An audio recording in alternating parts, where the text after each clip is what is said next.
Dave, moving on away from the trade news that's going on, we got 2 draft things going on as well. Draft is 2 days away.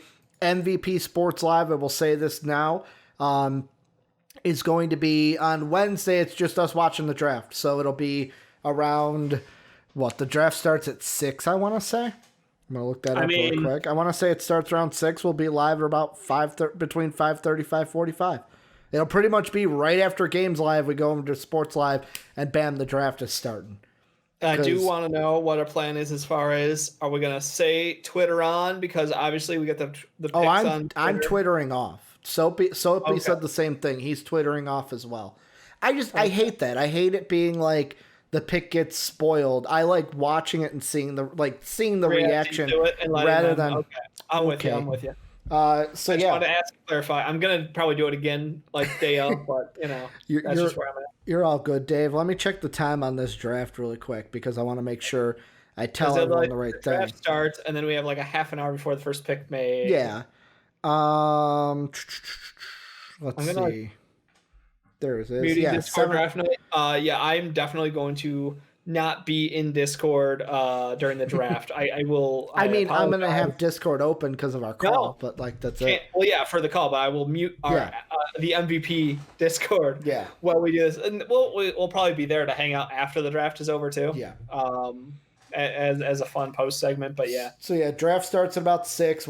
I'll say we'll be live at about 5:45 Central Time. So about 15 minutes before, because that'll be about like 45 minutes before the first actual pick is drafted. That'll be the MVP Sports Live on Wednesday. Dave, the first draft news we've got is the Warriors. The Warriors. Well, I forgot all of them on mine are the same name. And I was like, shit, which one's the Warrior card? But there's a report today. Headline reads, Wiseman no longer Warriors lock after LaMelo workout. For the past few weeks, it has appeared that James Wiseman has been the leader in the clubhouse to be the Warriors selection when they go on the clock Wednesday with the 2nd overall selection in the 2020 NBA draft. That, however, might no longer be the case. ESPN's Jonathan Giovanni reported Monday that Wiseman no longer appears to be a lock for the Warriors. Or something like that. What? Not Giovanni. Giovanni? Am I saying that wrong? Is it not Giovanni? The guy from the draft, not the Oakland gym leader. The draft guy from ESPN, Dave. The draft guy, Jonathan from ESPN, says that. Let's see, that Wiseman no longer appears to be a lock. See, I was in a groove, Dave. You messed up my groove. I apologize. I had to get the name right. That Wiseman no longer appears to be a lock for the Warriors after LaMelo Ball conducted an impressive workout for some members of the Warrior front office and ownership group. Rumors swirled last week that Warriors ownership might push for Golden State to draft Ball at number 2 if Wiseman is off the board. But perhaps Ball's workout and his tantalizing potential have caused the Warriors to once again reshuffle their draft board. Dave, is LaMelo Ball going to be the number 2 pick to the Golden State Warriors? Unless someone wants to trade for him, perhaps. Is this smoke screen? Okay. Is this trying to get the bidding up? Is this trying to be like, Chicago, come get your point guard? Yeah, Chicago ain't trading up. I hope not. I hope so. We are waiting, and we will take Denny Avdija at 4. Yep. If he is there, and that will be that, and I don't have to think about this. Now, I think it's interesting because we heard initially, the initial report was LaMelo didn't have a good interview / workout. But then about a week later, it was the conversation of he only is met with 1 or 2 teams. So I don't know why everybody's being whatever by a single report, basically. And now we hear the Lakers talking up an amazing workout, not the Lakers, the Warriors talking up an amazing. See, I did it too, Ricky. The Warriors talking up an amazing workout, and I'm like, well, we've heard them say that literally every single person they've had in the building is the next superstar of the NBA. Soapy said that today when I told him the topics. He goes, "Oh my God, they did it! They did the full gambit, man. All the prospects." We heard Denny was amazing. We've heard that Anthony Edwards is amazing. Anthony Edwards was their guy, Dave. He was their guy. Was amazing. I'm pretty sure Patrick Williams is amazing. Anybody else you want to throw? Grant Riller's amazing, man. Grant Riller's amazing. Sadiq Bey's amazing. Nico Mannion worked out for him. Had a great workout. Mannion, still not that great. Still second round talent, clearly. Even they agree on that one. I love no, Nico, and that's the thing. It is like I'm at a 50-50. Like, do I think that they love LaMelo Ball? No.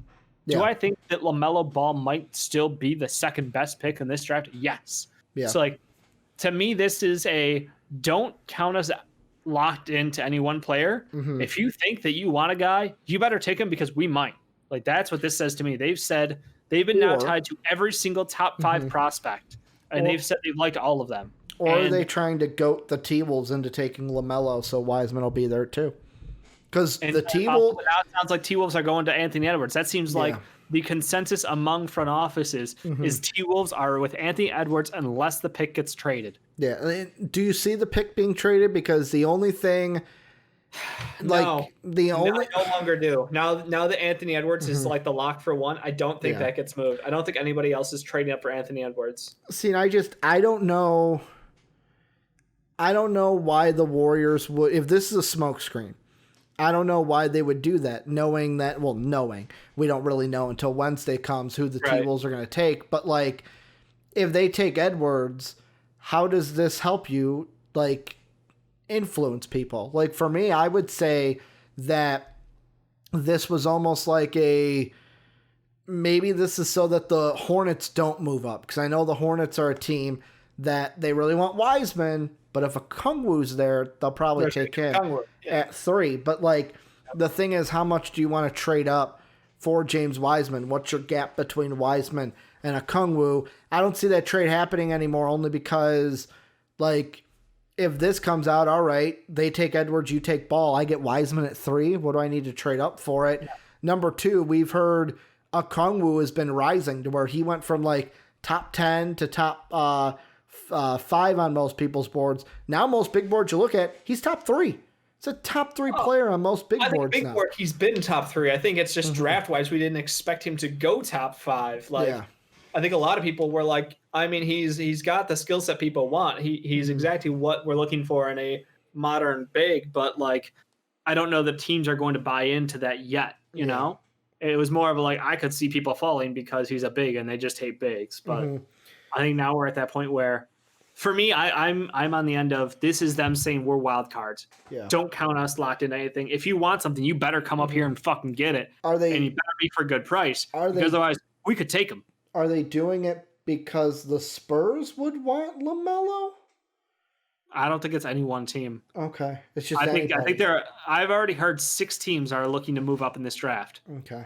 So the Hawks I've heard are the most active. Hawks are potentially the most active with the trading. So it's interesting. So I have to think that this is purely just driving up the price of the number 2 pick, saying that we like so many guys. If you think we might take your guy, you better get up here and do something about it. Kind of a move. And the nice thing is they can make this call if they want to. LaMelo Ball fits on this team. Yeah. You can run LaMelo Ball, Steph Curry, and Klay Thompson out there on the floor at the same time. Will they do that long term? Who knows? But like, it would be so they could do it. It's one of those like Steve Kerr, like, fuck you, I can do it.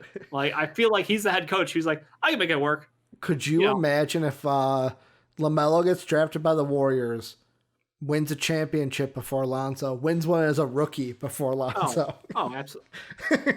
Not like Lonzo is like the one who was promised to win a ship, you know? No, I know. It's just it's a funny thing of like, oh, you went to the Lakers, they traded you. Yeah, and they won a ship. But hey, he was part of winning a championship. Without the Lakers trading him, they don't win a championship. Good point. So B.I., Josh Hart, Lonzo, they should all get rings, right? They were integral to the Lakers winning championship. Couldn't have done it without him. Couldn't have done it. They should get honorary rings. Yeah. 100% agree, actually. So like, should like that. Like, I'm not talking like the side pieces, the 14th man on the bench. Like a main, like, we were the reason Anthony Davis is on the Lakers. Because without you, that deal don't get done. Don't get done, Dave. I do agree with Soapy though. Like Wiseman, I feel like Wiseman's the pick. I feel like this is smokescreen, but I love LaMelo Ball. He's number 1 on my big board to where I feel like the T-Wolves are the only team in the top 4 that I'm like, I don't know if you should take LaMelo Ball. They're the only one. It's only because, I don't want to see him go to a team like Minnesota. Sorry, Ben. Wow. The other thing is, I don't know, like, him and Curry, I think work. Him and D'Lo, I don't know how much I love that matchup. 2 pieces of pop. What are you talking about? Plus, the T-Wolves need defense. They need defense. Do they defense. Yeah, they do. They're terrible why wouldn't defensively. Steph Curry need someone who can defend next to him? Because he's got Klay Thompson. Yeah, well, now Klay Thompson has to defend 2 positions? He's got Klay Thompson. He's got Draymond Green out there. Steph's and LaMelo's guy. Tell me that. You can only hide one guy on they defense. got Andrew Wiggins, baby. Andrew Wiggins. You can only hide one guy on defense, and even then, they will pick and roll you to death. Let's be honest, though. Like, you and roll you. Rotations will move, but let's be honest. Melo running that second unit is going to be sweet with Golden State if he's there. Like, I can imagine him, and he'll get minutes mixed in with Steph and Klay on the floor. Like rotations will happen, but could you imagine those 3 guys coming up the court like? What the fuck do you do? Like, that ball movement is already it's already some of the best ball movement as a team. Now you're adding the best facilitator in the draft to that team. Oh yeah, Steve Kerr would do dirty things with that roster. And what you gonna do? LaMelo comes up on a pick and roll, comes through a screen. It's like, well, if you go over the top, he can have the space there to pass the ball out and let Steph or Klay drain a shot. If you decide to come over the screen and try to follow him, he's jamming to that fucking net and either laying in or kicking out for a wide 3 from somebody else. Like, damned if you do, damned if you don't. Yeah.